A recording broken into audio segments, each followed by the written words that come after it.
شروع اللہ کا نام لے کر جو بڑا مہربان نہایت رحم والا ہے۔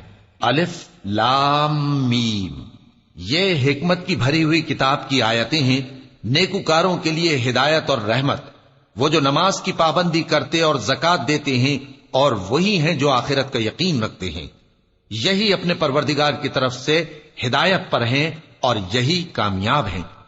اور لوگوں میں بعض ایسا ہے جو بیہودہ حکایتیں خریدتا ہے تاکہ لوگوں کو بے سمجھے اللہ کے رستے سے گمراہ کرے اور اس سے ہنسی کرے، یہی لوگ ہیں جن کو ذلیل کرنے والا عذاب ہوگا۔ اور جب اس کو ہماری آیتیں سنائی جاتی ہیں تو اکڑ کر منہ پھیر لیتا ہے، گویا ان کو سنا ہی نہیں، جیسے اس کے کانوں میں ثقل ہے۔ تو اس کو درد دینے والے عذاب کی خوشخبری سنا دو۔ جو لوگ ایمان لائے اور نیک کام کرتے رہے ان کے لیے نعمت کے باغ ہیں، ہمیشہ ان میں رہیں گے۔ اللہ کا وعدہ سچا ہے اور وہ غالب ہے، حکمت والا ہے۔ اسی نے آسمانوں کو ستونوں کے بغیر پیدا کیا جیسا کہ تم دیکھتے ہو، اور زمین میں پہاڑ بنا کر رکھ دیے تاکہ وہ تم کو لے کر ڈولنے نہ لگے، اور اس میں ہر طرح کے جانور پھیلا دیے۔ اور ہم ہی نے آسمان سے پانی نازل کیا، پھر اس میں ہر قسم کی نفیس چیزیں اگائیں۔ یہ تو اللہ کی تخلیق ہے۔ اب مجھے دکھاؤ کہ اللہ کے سوا جو ہستیاں ہیں انہوں نے کیا پیدا کیا ہے۔ حقیقت یہ ہے کہ یہ ظالم کھلی گمراہی میں ہیں۔ اور ہم نے لقمان کو دانائی بخشی کہ اللہ کا شکر کرو، اور جو شخص شکر کرتا ہے تو اپنے ہی فائدے کے لیے شکر کرتا ہے، اور جو ناشکری کرتا ہے تو اللہ بھی بے نیاز ہے، لائق حمد و ثنا ہے۔ اور اس وقت کو یاد کرو جب لقمان نے اپنے بیٹے کو نصیحت کرتے ہوئے کہا کہ بیٹا، اللہ کے ساتھ شرک نہ کرنا، شرک تو بڑا بھاری ظلم ہے۔ اور ہم نے انسان کو، جسے اس کی ماں تکلیف پر تکلیف سہ کر پیٹ میں اٹھائے رکھتی ہے، پھر اس کو دودھ پلاتی ہے، اور آخر کار 2 برس میں اس کا دودھ چھڑانا ہوتا ہے، میں نے تاکید کی ہے کہ میرا بھی شکر کرتا رہے اور اپنے ماں باپ کا بھی، کہ تم کو میری ہی طرف لوٹ کر آنا ہے۔ اور اگر وہ دونوں تجھ پر زور ڈالیں کہ تو میرے ساتھ کسی ایسی چیز کو شریک کرے جس کا تجھے کچھ بھی علم نہیں، تو ان کا کہا نہ ماننا۔ ہاں، دنیا کے کاموں میں ان کا اچھی طرح ساتھ دینا، اور جو شخص میری طرف رجوع لائے اس کے رستے پر چلنا۔ پھر تم کو میری طرف لوٹ کر آنا ہے، تو جو کام تم کرتے رہے ہو سب سے تم کو آگاہ کر دوں گا۔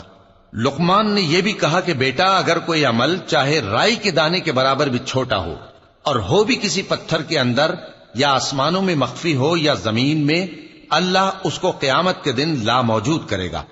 کچھ شک نہیں کہ اللہ باریک بین ہے، خبردار ہے۔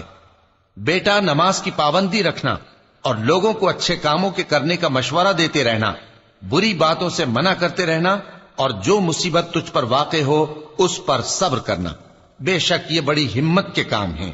اور تکبر کرتے ہوئے لوگوں کے سامنے گال نہ پھلانا اور زمین میں اکڑ کر نہ چلنا، اس لیے کہ اللہ کسی اترانے والے شیخی خورے کو پسند نہیں کرتا۔ اور اپنی چال میں اعتدال کیے رہنا، اور بولتے وقت ذرا آواز نیچی رکھنا، کیونکہ بہت اونچی آواز گدھوں کی سی ہے، اور کچھ شک نہیں کہ سب سے بری آواز گدھوں کی ہوتی ہے۔ کیا تم نے نہیں دیکھا کہ جو کچھ آسمانوں میں اور جو کچھ زمین میں ہے سب کو اللہ نے تمہارے قابو میں کر دیا ہے، اور تم پر اپنی ظاہری اور باطنی نعمتیں پوری کر دی ہیں۔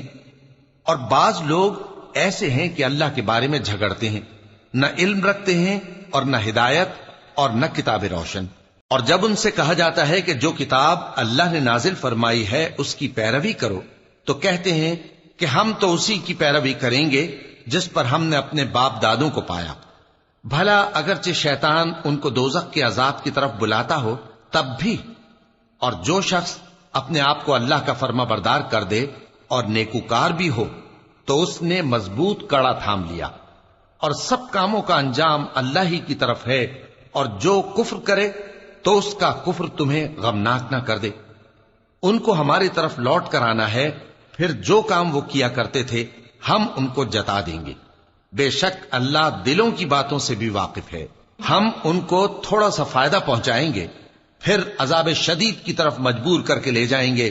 اور اگر تم ان سے پوچھو کہ آسمانوں اور زمین کو کس نے پیدا کیا، تو بول اٹھیں گے کہ اللہ نے۔ کہہ دو کہ اللہ کا شکر ہے، لیکن ان میں اکثر سمجھ نہیں رکھتے۔ جو کچھ آسمانوں اور زمین میں ہے سب اللہ ہی کا ہے، بے شک اللہ بے نیاز ہے، لائق حمد و ثنا ہے۔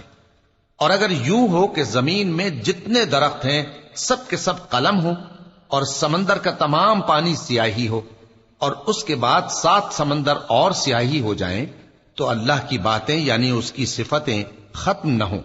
بے شک اللہ غالب ہے، حکمت والا ہے۔ اللہ کو تمہارا پیدا کرنا اور جلا اٹھانا ایک شخص کے پیدا کرنے اور جلا اٹھانے کی طرح ہے۔ بے شک اللہ سننے والا ہے، دیکھنے والا ہے۔ کیا تم نے نہیں دیکھا کہ اللہ ہی رات کو دن میں داخل کرتا ہے اور دن کو رات میں داخل کرتا ہے، اور اسی نے سورج اور چاند کو کام میں لگا رکھا ہے، ہر ایک وقت مقرر تک چل رہا ہے، اور یہ کہ اللہ تمہارے سب اعمال سے خبردار ہے۔ یہ اس لیے کہ اللہ کی ذات ہی برحق ہے، اور جس کو یہ لوگ اللہ کے سوا پکارتے ہیں وہ سب باطل ہے، اور یہ کہ اللہ ہی عالی رتبہ ہے، گرامی قدر ہے۔ کیا تم نے نہیں دیکھا کہ اللہ ہی کی مہربانی سے کشتیاں سمندر میں چلتی ہیں تاکہ وہ تم کو اپنی کچھ نشانیاں دکھائے؟ بے شک اس میں ہر صبر کرنے والے، شکر کرنے والے کے لیے نشانیاں ہیں۔ اور جب ان پر سمندر کی لہریں سائبانوں کی طرح چھا جاتی ہیں تو اللہ کو پکارنے اور خالص اس کی عبادت کرنے لگتے ہیں، پھر جب وہ ان کو نجات دے کر خشکی پر پہنچا دیتا ہے تو چند ہی لوگ انصاف پر قائم رہتے ہیں، اور ہماری نشانیوں سے وہی انکار کرتے ہیں جو عہد شکن ہیں، ناشکرے ہیں۔ لوگو اپنے پروردگار سے ڈرو اور اس دن کا خوف کرو کہ نہ تو باپ اپنے بیٹے کے کچھ کام آئے اور نہ بیٹا باپ کے کچھ کام آ سکے۔ بے شک اللہ کا وعدہ سچا ہے، پس دنیا کی زندگی تم کو دھوکے میں نہ ڈال دے، اور نہ وہ بڑا فریب دینے والا شیطان تمہیں اللہ کے بارے میں کسی طرح کا فریب دے۔ اللہ ہی کو قیامت کا علم ہے، اور وہی میں برساتا ہے، اور وہی حاملہ کے پیٹ کی چیزوں کو جانتا ہے، اور کوئی شخص نہیں جانتا کہ وہ کل کیا کام کرے گا، اور کوئی شخص نہیں جانتا کہ کس سرزمین میں اسے موت آئے گی۔ بے شک اللہ ہی جاننے والا ہے اور خبردار ہے۔